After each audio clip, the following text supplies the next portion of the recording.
Sénégalaises, Sénégalais, mes chers compatriotes, dans mon message du 31 décembre 2015, je vous avais entretenu du projet de révision de la Constitution que je compte soumettre au référendum. Conformément à l'article 51 de la Constitution, j'ai saisi pour avis le président de l'Assemblée nationale et le Conseil constitutionnel.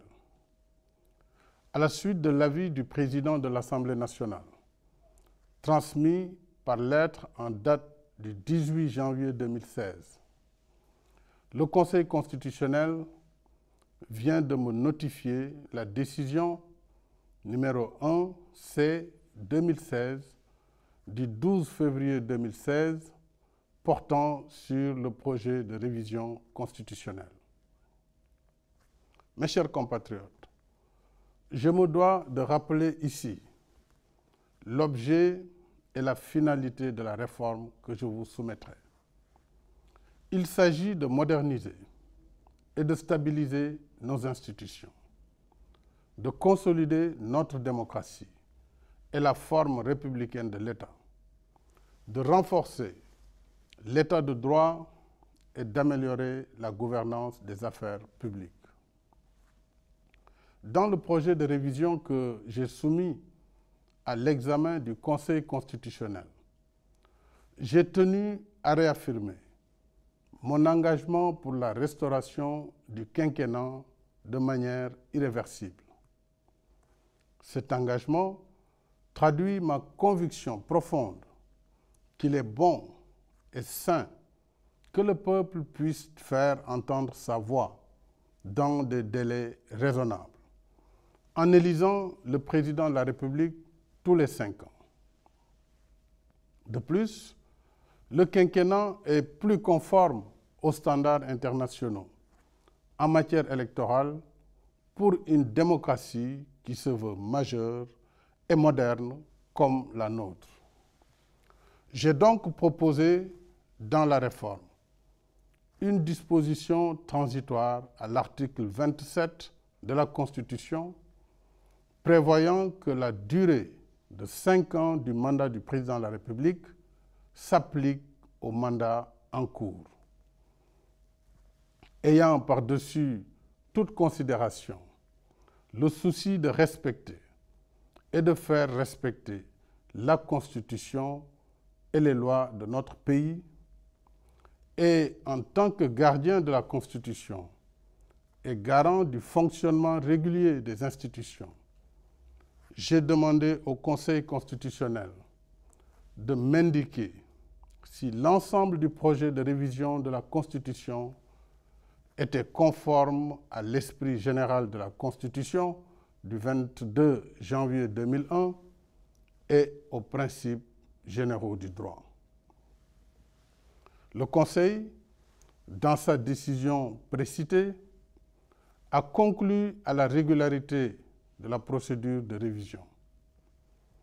Il a également estimé que le contenu de la révision est conforme à l'esprit général de la Constitution et aux principes généraux du droit, sous réserve des observations qu'il a formulées. Ainsi, sur l'application de la réduction au mandat en cours du président de la République, le Conseil constitutionnel considère que cette disposition doit être supprimée au motif qu'elle n'est conforme ni à l'esprit de la Constitution ni à la pratique constitutionnelle. Se fondant sur l'histoire constitutionnelle de notre pays et l'expérience d'autres États partageant la même tradition juridique, le Conseil constitutionnel considère que le mandat en cours au moment de l'entrée en vigueur de la loi de révision, dont la durée préalablement fixée dans le temps est par essence intangible et hors de portée de la loi nouvelle. S'agissant des dispositions non susceptibles de révision, le Conseil juge nécessaire de réduire la liste des matières concernées. J'en ai pris bonne note. Je ne proposerai donc comme disposition non susceptible de révision dans le texte final à soumettre au peuple que la forme républicaine de l'État, disposition déjà consacrée par la Constitution, le mode d'élection du président de la République, le quinquennat, ainsi que le nombre de mandats présidentiels consécutifs limité à 2.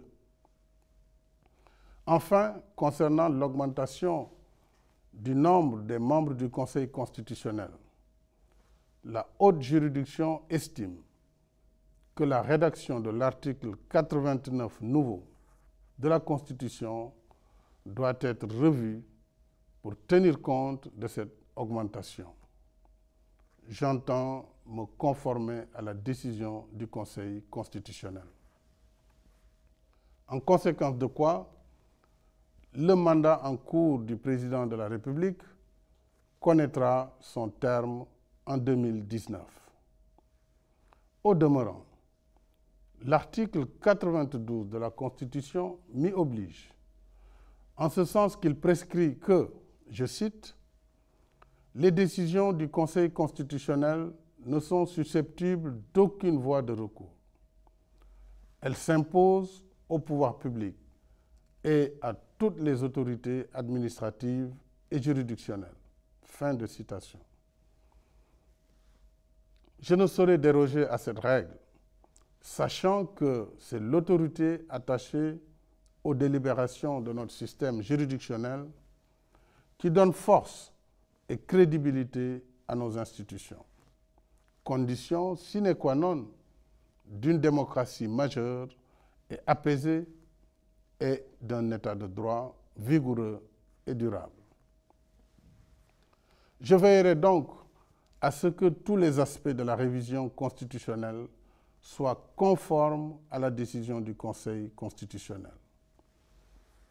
Mes chers compatriotes, à la lumière de ce qui précède, je convoquerai le référendum le dimanche 20 mars 2016. Si j'ai préféré cette voie en lieu et place de la voie parlementaire, c'est parce que le référendum reste le meilleur gage d'une appropriation populaire de la réforme. Je considère en effet que parmi les formes de gouvernance établies entre les hommes, la démocratie veut que le dernier mot revienne toujours au peuple comme fondement et source de légitimité du pouvoir. Seul donc, en définitive, votre voix compte parce que seul le peuple est souverain. En nous rendant au référendum du 20 mars, après ceux de 1963, 1970 et 2001, nous ferons ainsi revivre pour la 4e fois depuis notre accession à la souveraineté internationale une vieille tradition démocratique de notre pays. Le 20 mars, mes chers compatriotes, chacun de nous aura donc son mot à dire dans la décision que nous prendrons ensemble sur la voie de notre destin commun. Ce destin nous engage. Ce destin, je le vois grand, comme est grande l'ambition que nous nourrissons tous pour notre démocratie. C'est pourquoi je souhaite que nous nous mobilisions tous ensemble pour voter oui au projet de révision constitutionnelle. Oui pour un état de droit renforcé. Oui pour un nouveau souffle démocratique adapté au rythme de notre temps. Oui, enfin, pour des institutions fortes, crédibles et stables.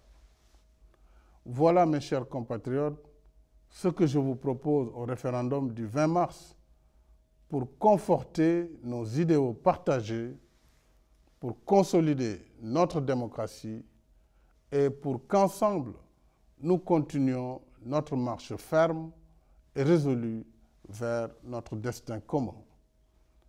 Vive la République, Vive le Sénégal.